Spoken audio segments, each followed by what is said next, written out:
Noah got laughed out of a pawn shop on South Lamar because he asked if the field recorder actually worked. The guy behind the counter made a show of tapping the cracked screen and said it was probably dead. So stop dreaming. Noah bought it anyway for $40, walked outside into the heat, and found it already had an SD card inside. By the time he reached his car, he had that bad feeling that comes right before a problem becomes yours. He drove back to his apartment in Austin and plugged the recorder into his laptop with a cable that barely held. The screen flickered. The recorder mounted as a storage device, then dropped, then came back. That alone was a win. He copied what he could off the card to a folder named Field Recorder Salvage, mostly WAV files with dates and a few text documents. A small one stood out. It was named Private Keys and it sat next to a README. Noah's stomach did the quiet flip it does when something looks valuable and dangerous at the same time. He opened the README first because he was not trying to be dumb about it. The writing was plain, like someone tired. It said the recorder belonged to a freelancer who traveled for documentary sound, that a wallet had been used for payments, and that the keys were stored there because the person did not trust cloud backups. It also said the owner had no close family, and if the recorder was found through resale or abandonment, the finder should treat the funds like lost property and not like a prize. Then it listed a name and an email address, plus a note that if the email bounced, contact the county probate court where the owner last lived. That was the first mini-climax. It was not a random scam folder. It was someone trying to do the right thing in advance. The second hit came when Noah searched the name and found an obituary from the previous year in Maricopa County. The third came fast and mean. When he tried the email, it bounced back in under a minute. Noah stared at the bounce notice like it was a warning sign on a highway. He shut the laptop, slid the SD card into a little plastic case, and put it in his sock drawer under a roll of gaffer tape, then realized that was not secure at all. Before sleep, he called a friend from gigs, a post-production editor named Marisol. She listened, went quiet, and said, "Do not touch anything you cannot explain to a judge later." Noah said he had not moved anything. Marisol said, "Good, because if you turn this into a mess, it will stick to your name." Noah barely slept, and in the morning his phone lit up with an unknown number calling twice. He let it ring out, then saw a voicemail notification pop up with no transcript and no sender name. Noah spent the next day doing boring things that felt like walking on glass. He called the pawn shop and asked if they had a receipt with the seller's name. The guy laughed again and said they do not give out that kind of info and also stop calling. Noah drove over anyway, stood in the same stale air, and asked again, calmer. The manager came out, saw Noah's work shirt with a local venue logo, and softened a little. He said the recorder came from a storage unit auction bought as a lot, then flipped to them by a reseller. No names, no chain of custody, just a handwritten lot number and a date. Mini Climax 1 was the word storage. That meant legal gray, not a clean estate sale.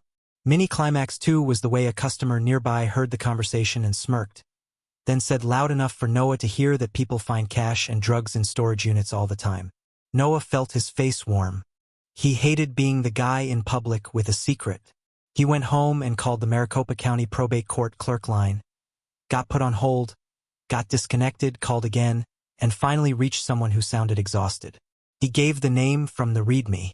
The clerk said there was a file, but Noah would need the case number or pay for a record search, and they could not give legal advice. Noah asked how to report found property tied to an estate. The clerk said he should speak with an attorney or file a statement with the court if he believed he had property of the deceased. That sounded simple until it did not. The next obstacle showed up in his inbox that night. Someone had found Noah's listing on a small audio gear forum from months ago. The message said, "Hey, you still buying portable recorders? I got a guy with a Zoom F8N and extras, cash only." Then a second message from a different account said, "I heard you bought a recorder cheap. Be careful, people get robbed over less." Noah could not tell if it was coincidence, trolling, or someone sniffing around. He changed his passwords, turned on two-factor, and taped a note on his door that said, "Deliver packages to office." His building did not have an office. Marisol pushed him toward a real lawyer, not a friend of a friend. Noah called a small firm near the Travis County Courthouse that did probate work and asked for a consult. The receptionist heard the outline and scheduled him for the next morning. That night, Noah moved the SD card again, this time into a sealed envelope, signed across the flap, and put it inside a Pelican case with his important contracts. It was ridiculous, but it stopped his hands from casually reaching for it. At dawn, as he walked to his car, he noticed a different vehicle parked across from his. Engine off, someone inside looking down at a phone. Noah got in, started the car, and the other car pulled away first, slow, like it did not care. He drove to the law office with his shoulders tight the whole way and wondered if he had just made himself a target by doing the responsible thing. The attorney was named Gabriella Sandoval. Her office smelled like printer toner and old coffee. Noah explained the recorder purchase, the SD card, the README, and the fact that the obituary existed but the email bounced. Gabriella did not react like a movie character. She just took notes and asked for dates, addresses, and proof of purchase. She told Noah to stop calling random places for guidance and let her handle contact through formal channels. Then she asked the question that made his throat dry. Have you accessed the funds or moved anything? Noah said no, he had only viewed the text and confirmed the name existed publicly. Gabriella nodded and said good, because the moment money moves, people start inventing stories. She suggested they create a paper trail before doing anything else. First step was to preserve the original SD card in a way that could be explained. She pulled out a small evidence bag, let Noah place the envelope inside, sealed it, and had him sign across the seal. She made a copy of the pawn shop receipt and wrote down the storage lot number. Mini climax 1 was when she said they would work from a copy, not the original. She had Noah bring a spare SD card from his bag, and her assistant used an office computer with no internet to duplicate the contents bit for bit. The little progress bar finished and Noah felt relief like it was physical.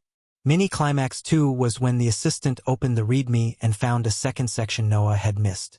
It listed a hardware wallet serial number and a note that the software wallet held only part of the balance. That made the situation bigger and more complicated.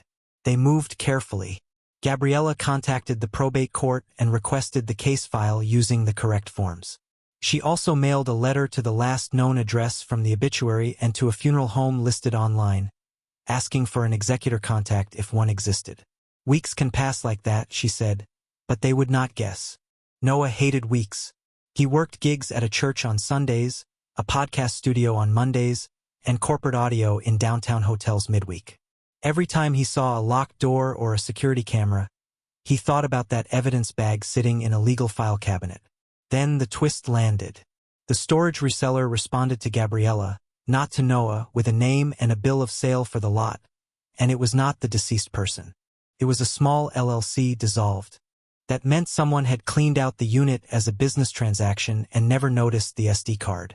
Noah should have felt safer, but he did not. It meant there was no obvious person to call and say, hey, you forgot this. The money was sitting there like a car with keys in it and no owner in sight. Near the end of the month, Gabriella received confirmation that an executor had been appointed, but the executor lived in Florida and had limited authority, mostly to close accounts and pay final bills. Gabriella set up a video call.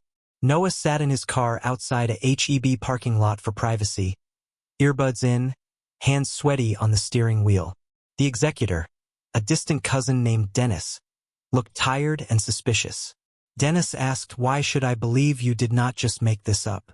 Noah told him about the recorder, the pawn shop, the storage lot number, and the evidence seal. Dennis said send everything through the attorney. Noah did, and then Dennis said one more thing. If there is money, it belongs to the estate, not to you. Noah agreed, and Dennis said good, because I will involve law enforcement if it gets weird. The call ended, and Noah realized he had just stepped into a world where good intentions still get you treated like a suspect. Dennis flew to Austin 2 weeks later because he did not trust paperwork alone. He met Noah and Gabriella at a bank branch near the domain. Dennis brought a notary appointment slip and a folder with probate letters. They went over chain of custody again, and Dennis watched as Gabriella broke the seal in front of him. Noah handed over the duplicate card, not the original, and Dennis still insisted on seeing that the files matched. They compared hashes on a clean laptop Gabriella provided. Numbers matched. Dennis relaxed by 1%. Mini climax 1 was when they opened the private keys file and realized it was not a tidy export. It was fragments, notes, and a list of addresses. It looked like a working document from someone who did not expect to die soon. Mini climax 2 was when Dennis admitted the deceased had been paid in crypto for a long documentary project, and the production had collapsed. Nobody knew where the payment went, and the deceased had never mentioned it again.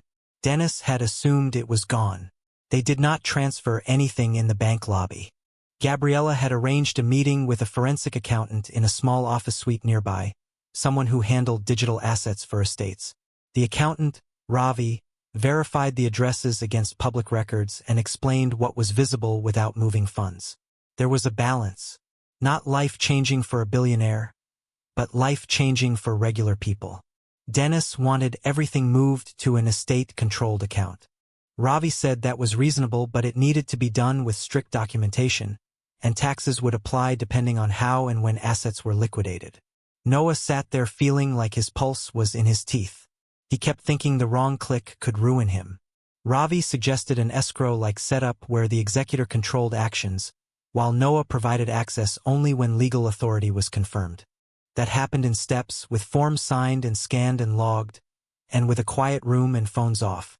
The twist at the end of Part 4 was not a hacker or a chase. It was Dennis saying something that surprised Noah. The deceased had written a separate note in the probate file requesting that anyone who returned lost gear should be compensated, because the person had lost equipment before and hated how it felt. Dennis said he would petition the court to pay Noah a finder's fee from the estate once final bills were covered. Noah nodded but did not celebrate. He had learned that money only becomes real after the paperwork stops moving. That night, Noah checked his voicemail again and finally listened.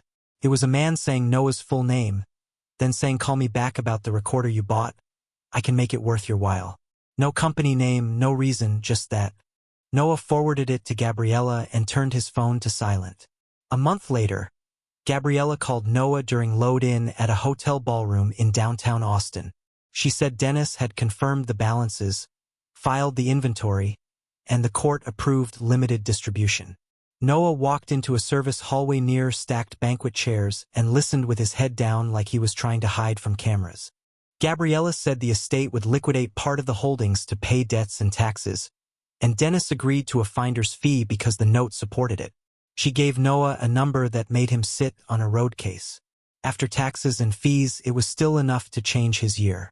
Mini Climax 1 was his first call to a CPA, not a buddy, a real one with an office in Round Rock. The CPA asked for documentation and warned Noah not to treat it like a gift from the universe.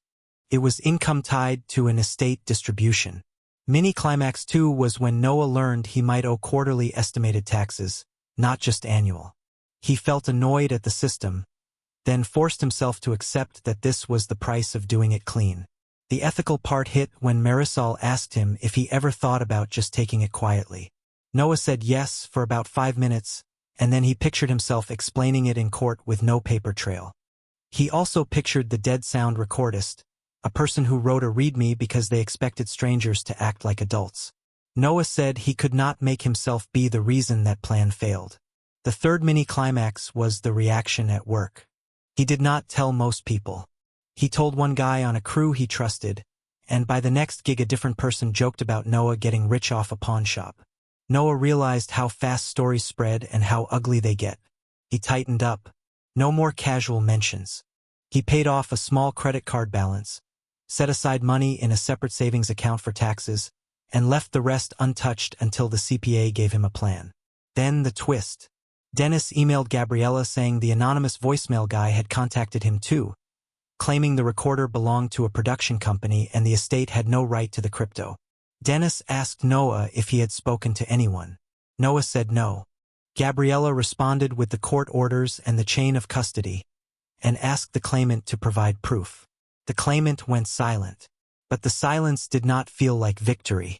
It felt like someone deciding whether to try again later. Noah did what he said he would do from the start. He kept everything documented, paid what the CPA told him to pay, and did not spend like a teenager with a scratch-off ticket. The one thing he did buy after the tax money was parked and safe was a pair of studio monitors he had been renting time to use at a friend's place. He went to a real audio shop, listened in a treated room, and chose a set that made his mixes translate without guessing. The invoice had his name, the serial numbers, and a warranty. Felt good in a quiet, grown-up way. He also set up a small emergency fund and invested a portion through a plain index fund account, nothing fancy, nothing secret. The biggest change was not the gear. It was how he walked into gigs after that. He stopped saying yes to every lowball client out of panic. He started picking jobs that led somewhere. The podcast studio upgraded its acoustics because Noah could finally put time into it. The church hired him for regular work because he showed up steady. Dennis eventually closed the estate. He sent Noah a short email that said, "You handled this better than most people would have. I appreciate it." Noah saved it, not because it was praise, but because it proved to him that doing it right can actually end clean. The recorder itself still worked, sort of. Noah replaced the battery door with a part he found online and taped over the cracked screen. He kept it in his kit as a backup, and every time he saw the scuffed body and the worn buttons, he remembered how close he came to making a bad decision fast. He never found out who left that voicemail. He only knew the calls stopped once the court paperwork was final and the taxes were paid. And that was enough of an ending for Noah, the kind that lets a person sleep without checking the window.